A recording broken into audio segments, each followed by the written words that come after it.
Okay, let's pick up where we left off and keep working on this section a little bit here, guys. So we had the symbol of the snowman, obviously important, connected to Gothic with strange, unnatural occurrences, freakish weather, critique of the society, because really this is a critique of the white people and their racist rules and traditions, like Mr. Avery, who is characterized as the snowman, right? He made the snowman look like Mr. Avery, and Mr. Avery was the one saying, don't break the rules, you're going to cause the end of the world, blah, blah, blah. Okay, then they go back home and whatever, and something else is going to happen just shortly after that, which is also again going to be connected to freakish, unnatural weather, unnatural events. And in this case, it has to do with the weather again.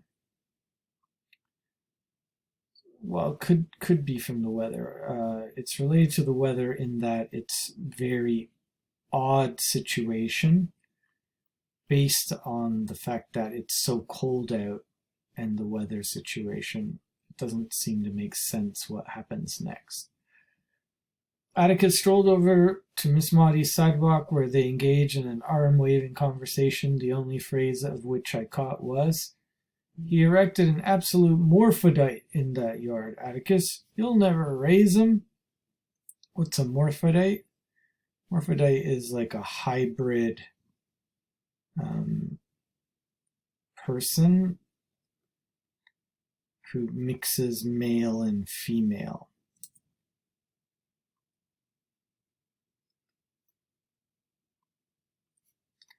So Miss Maudie is saying like, look at that creature that they made. This snow person looks really unnatural, like a morphodite, somebody who's mixed genders. Well, this was written a long time ago, so nowadays, modern times, they're going to say something different maybe about that word, but that's not the point in this particular context when this was written. So the snow stopped in the afternoon, the temperature dropped, and by nightfall Mr. Avery's direst predictions came true. Calpurnia kept every furnace in the house blazing, but we were cold. When Atticus came home that evening, he said we were in for it, and asked Calpurnia if she wanted to stay with us for the night. Calpurnia glanced up at the high ceilings and long windows and said she thought she'd be warmer at her house. Atticus drove her home in the car. Before I went to sleep, Atticus put more coal on the fire in my room. He said the thermometer registered 16. That it was the coldest night in his memory, and that our snowman outside was frozen solid. So what's going on? The temperature really drops at night. Snowman freezes solid. It's the coldest night in Atticus's entire memory. And then what happens next is going to be connected to this freakish, weird, unnatural events. Because it's so cold out, it doesn't make sense. Minutes later, it seemed I was awakened by someone shaking me. Atticus's overcoat was spread across me. Is it morning already? Baby, get up. Atticus was holding out my bathrobe and coat. Put your robe on first, he said. Jem was standing beside Atticus, groggy and tousled. He was holding his overcoat close at his neck. His other hand was jammed into his pocket. He looked strangely overweight. Hurry, son, said Atticus. Here's your shoes and socks. Stupidly, I put them on. Is it morning? No, it's a little after 1. Hurry now.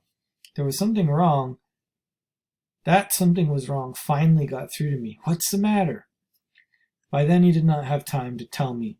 Just as the birds know where to go when it rains, I knew when there was trouble in our street. Soft, taffeta-like sounds and muffled scurrying sounds filled me with helpless dread. Whose is it? Miss Maudie, son, said Atticus gently. At the front door we saw fire spewing from Miss Maudie's dining room windows. As if to confirm what we saw, the town fire siren wailed up the scale to a treble pitch and remained there, screaming. It's gone, ain't it? Moaned Jem. I expect so, said Atticus. Now listen, both of you. Go down and stand in front of the Radley place. Keep out of the way, do you hear?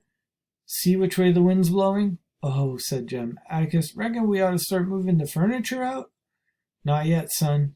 Do as I tell you. Run now. Take care of Scout. You hear? Don't let her out of your sight. With a push, Atticus started us toward the Radley front gate. We stood watching the street fill with men and cars, while the fire silently devoured Miss Maudie's house.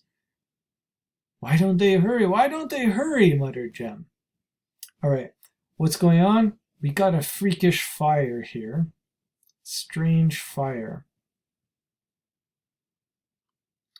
During the coldest winter night on record. During a snowstorm. I mean, for them a snowstorm. Obviously, it's not a Toronto snowstorm, but the point is that these are strange, bizarre events, okay? And these unnatural weather and weird, bizarre events are in Gothic fiction, which obviously we're in the Southern Gothic here, represent a reflection of the society's broken distortedness.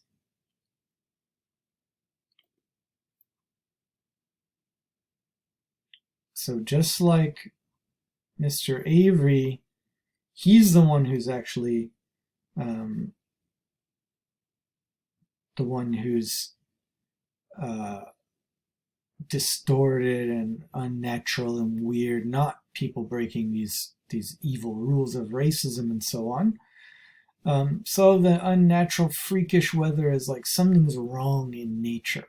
Something's unnatural. Just like the very story began, right? With Jem having a broken arm, his elbow was unnatural, he couldn't walk smoothly, evenly. Something was broken, something was weird and strange. So the weather is reflecting that. Now, Scout's going to have another important kind of learning experience here. We see Scout, like Jem had with the pants with Boo Radley, she's going to have her own unique experience here that's slowly going to open her mind that something more is going on with Boo Radley and the bigger world around here. Because notice where Atticus tells them to go. He says, you get out there and wait by the Radley place. In terms of watching out for the fire. He says, see which way the wind's blowing? The wind was blowing toward their house. So their house is at risk of catching on fire if the flames jump over. So they got to wait near the Radley house. With a push, Atticus started us toward the Radley front gate. Okay, read that. We saw why. The old fire truck, killed by the cold, was being pushed from town by a crowd of men. When the men attached its hose to a hydrant, the hose burst and water shot up, tinkling down the pavement. So, even the fire truck is affected by this cold, freakish weather. They can't spray the fire on her house. The hose breaks. Okay? So, somehow society's kind of organizations and structures can't fix this. And we're going to see the same thing with the legal system. It can't fix this broken, bizarre situation. Okay, so you have a little bit, not very strong, but, you know, a slight critique here of the failure of the systems of society, like a firefighter organization, to fix or repair this freakish, distorted, unnatural stuff. Something else has to fix it. Oh, Lord, Jim. Jim put his arm around me. Hush, Scout, he said. It ain't time to worry yet. I'll let you know when. The men in Maycomb, in all degrees of dress and undress, took furniture from Miss Maudie's house to a yard across the street. I saw Atticus carrying Miss Maudie's heavy oak rocking chair and thought it sensible of him to save what she valued most. Sometimes we heard shouts. Then Mr. Avery's face appeared in an upstairs window. He pushed a mattress out of the window into the street and threw down furniture until men shouted, "Come down from there, Dick! The stairs are going! Get out of there, Mr. Avery!" Mr. Avery began climbing through the window. "Scout! He's stuck," breathed Jem. "Oh, God!" Mr. Avery was wedged tightly. I buried my head under Jem's arm and didn't look again until Jem cried, "He's got loose, Scout. He's all right." I looked up to see Mr. Avery cross the upstairs porch, swung his legs over the railing, and was sliding down a pillar when he slipped. He fell, yelled, and hit Miss Maudie's shrubbery. Suddenly I noticed that the men were backing away from Miss Maudie's house, moving down the street toward us. They were no longer carrying furniture. The fire was well into the second floor and had eaten its way to the roof. Window frames were black against a vivid center. "Jem, it looks like a pumpkin. Scout, look." Smoke was rolling off our house and Miss Rachel's house like fog off a riverbank, and men were pulling hoses toward them. Behind us, the fire truck from Abbotsville screamed around the curve and stopped in front of our house. "That book," I said. "What?" said Jem. "The Tom Swift book. It ain't mine. It's Dill's. Don't worry, Scout. It ain't time to worry yet," said Jem. He pointed. "Look yonder." In a group of neighbors, Atticus was standing with his hands in his overcoat pockets. He might have been watching a football game. Miss Maudie was beside him. "See there, he's not worried yet," said Jem. "Why ain't he on top of one of the houses? He's too old. He'd break his neck. You think we ought to make him get our stuff out?" "Let's don't pester him. He'll know when it's time," said Jem. The Abbotsford truck began pumping water on the house. The man on the roof pointed to places that it needed most. I watched our absolute morphodite go black and crumble. Miss Maudie's sun hat settled on top of the heap. I could not see her hedge clippers. In the heap between our house, Miss Rachel's, and Miss Maudie's, the men had long ago shed coats and bathrobes. They worked in pajama tops and night shifts stuffed into their pants. But I became aware that I was slowly freezing where I stood. Jem tried to keep me warm, but his arm was not enough. I pulled free of it and clutched my shoulders. By dancing a little, I could feel my feet. Another fire truck appeared, and I stopped in front of Miss Stephanie Crawford's. There was no hydrant for another hose, and the men tried to soak her house with hand extinguishers. Miss Maudie's tin roof quelled the flames. Roaring, the house collapsed. Fire gushed everywhere, followed by a flurry of blankets from men on top of the adjacent houses, beating out sparks and burning chunks of wood. It was dawn before the men began to leave, first one by one, then in groups. They pushed the Maycomb fire truck back to town. The Abbotsford truck departed. The third one remained. We found it next day. It had come from Clark's Ferry, 60 miles away. Jem and I slid across the street. Miss Maudie was staring at the smoking black hole in her yard, and Atticus shook his head to tell us she did not want to talk. He led us home, holding on to her shoulders to cross the icy street. He said Miss Maudie would stay with Miss Stephanie for the time being. "Anybody want some hot chocolate?" he asked. I shuddered when Atticus started a fire in the kitchen stove. As we drank our cocoa, I noticed Atticus looking at me, first with curiosity, then with sternness. "I thought I told you and Jem to stay put," he said.